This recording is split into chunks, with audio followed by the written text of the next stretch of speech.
అండి నమస్తే, నా పేరు శ్రీనివాసరాజు. నేను ఏపీ స్టేట్ రిజిస్టర్డ్ జియాలజిస్ట్ అండి. ఈ రోజు మనం భీమవరం జిల్లా ఉండి మండలంలోని మన గ్రౌండ్ వాటర్ సర్వేకి రావడం జరిగింది. సార్ అశోక్ కుమార్ గారు, ఈయనకి దాదాపు ఒక 20 ఎకరాస్ ఇక్కడ రొయ్యల చెరువులు ఉన్నాయండి.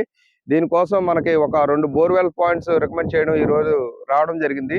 ఈ రొయ్యలకి ఏంటంటే సాల్ట్ వాటర్ కావాలండి. సాల్ట్ వాటర్ బోర్ రికమెండ్ చేయడానికి మనం ఈ రోజు గ్రౌండ్ వాటర్ సర్వేకి రావడం జరిగింది. ఇక్కడంతా రొయ్యల చెరువులు అండి. ఈ రొయ్యల చెరువులకి ఏంటంటే ఏపీలో చాలా ఆక్వాకల్చర్ గా మనకి చాలా డిమాండ్ ఉంది. ఇక్కడ నుండే మనకి ఫారిన్ కంట్రీస్ అన్నిటికి ఎక్స్పోర్ట్ చేస్తూ ఉంటారు మన ఆంధ్ర వాసులు.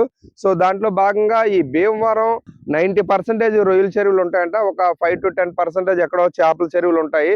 సో కైకిలూరు అటు వెళ్తే చేపల చెరువులు ఉండడానికి అవకాశం ఉంటదంట. కానీ ఈ ఉండి భీమవరం ఈ సరౌండింగ్స్ మొత్తం అంతా కూడా ఆల్మోస్ట్ ఇక్కడ ఈ రొయ్యల చెరువులో ఉంటాయండి. సో ఇప్పుడు ఏంటంటే already ground water survey complete అయిపోయింది. ఇక్కడ మనం ఆల్మోస్ట్ ఒక 6 పాయింట్స్ డిటెక్ట్ చేసాము. దాంట్లో బెస్ట్ ఒక 2 పాయింట్లు సార్కి రికమెండ్ చేస్తామండి.